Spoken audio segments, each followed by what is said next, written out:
Bismillahirrahmanirrahim. Assalamualaikum warahmatullahi wabarakatuh. All praises due to Allah subhanahu wa ta'ala. Along peace and blessing and maybe to and also a salawat to Prophet Muhammad sallallahu alaihi wasallam, who has guided us from the darkness era to the lightness era that we feel until now.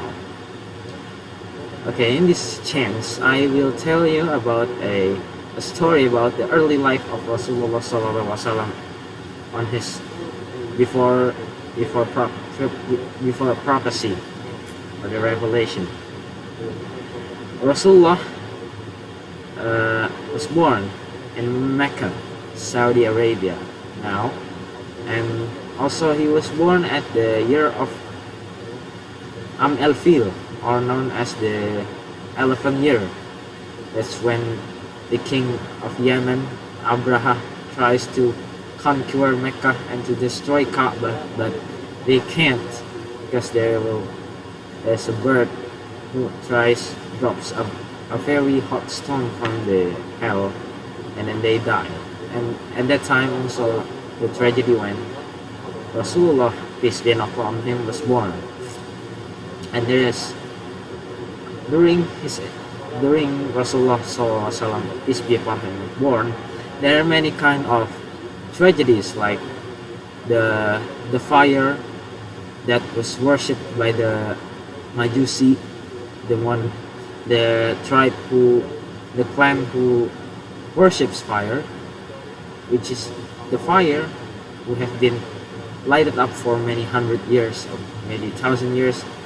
During Rasulullah was born, it is died. The fire is not lighting anymore until now.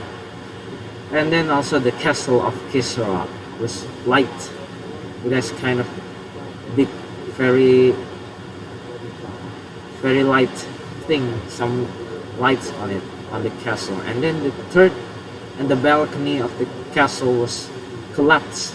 It is collapsed, where the king tries to meet his citizens. The 3 balconies are collapsed. And also during his age, Rasulullah SAW is also a child with 2 husband and wife called Abdullah and Aminah. But back then Abdullah was not able to see Rasulullah, peace be upon him, because he was passed away before Rasulullah born. And then so Aminah is at the hands of Aminah. And then Rasulullah has been many kind of experiences during his childhood, like shepherd, trading, and he has ever have a trade until the land of Sham, which is known as Syria right now. And then, but during the trip to Syria, there in Aqaba, somewhere in Aqaba, all trees were bent to kneel down to Rasulullah, peace be upon him. And then somehow somewhere he was met by the leader of the Nasrani back then in that area, was called Jurjis or Bahira. He saw that Bahira was this kid is a prophet will be a prophet back then. And also he tells to Abu Talib that don't continue this trip, you have to return back to Mecca, because there may be some bad guys who want to kill Rasulullah, peace be upon him, back then.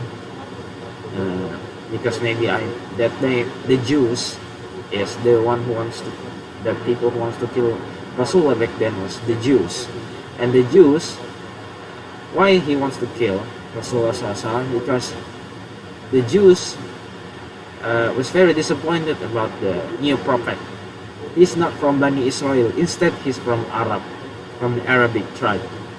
So that's why they're disappointed, and they want to kill the prophet that has been appeared.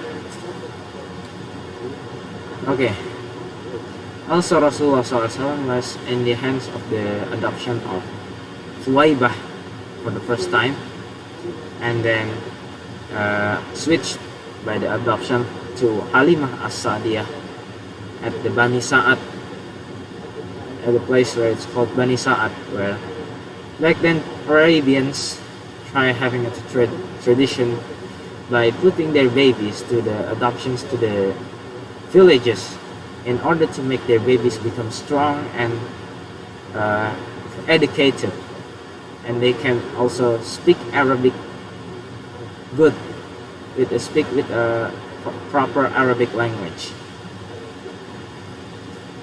And also Rasulullah had ever get a tragedy when his chest was sliced by angel Jibril alayhi salam, and inside the chest he takes out the part of the black things and then washed it on the cup of made by gold, and washed it in the Zamzam water to clean the black part, because it said the black part is the part of shaitan, the part of the devils.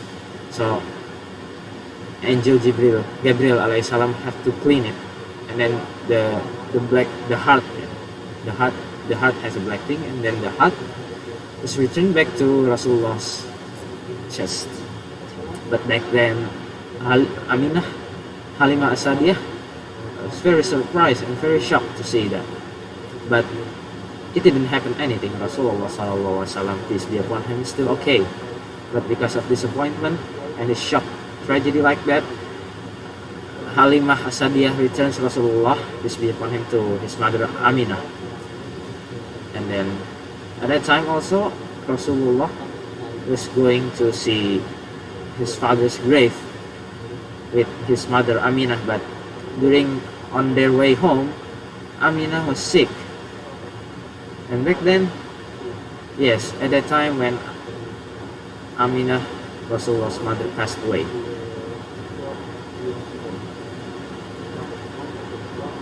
And also, he was among the most famous children ever seen in the Mecca, in the Arabians. He is the most beloved one. Even maybe I could say Abu Talib, his uncle, very loves Prophet Muhammad, peace be upon him, rather than other child. So Prophet Muhammad is number one for him. The other child is number two. Okay, I think that's all for my story. I'm sorry if there are any mistakes on this story. Last I say, wassalamualaikum warahmatullahi wabarakatuh.